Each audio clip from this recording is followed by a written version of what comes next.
Everybody wants to learn how to make passive income.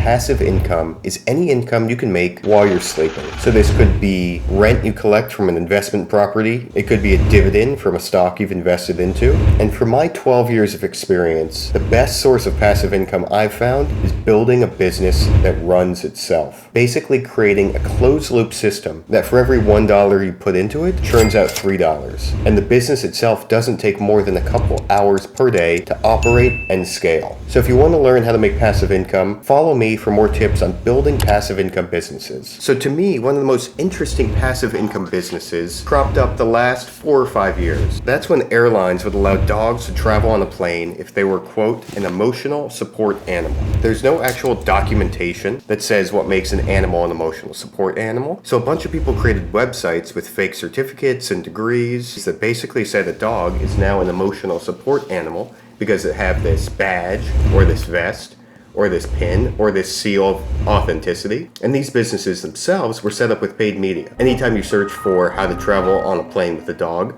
you're going to see one of these websites. The websites take your money, give you the credentials, and it's a closed loop passive income business. It's very low startup costs, and it basically was created because people were creative. They used ingenuity to solve a problem. So passive income businesses are everywhere. You just gotta know where to look.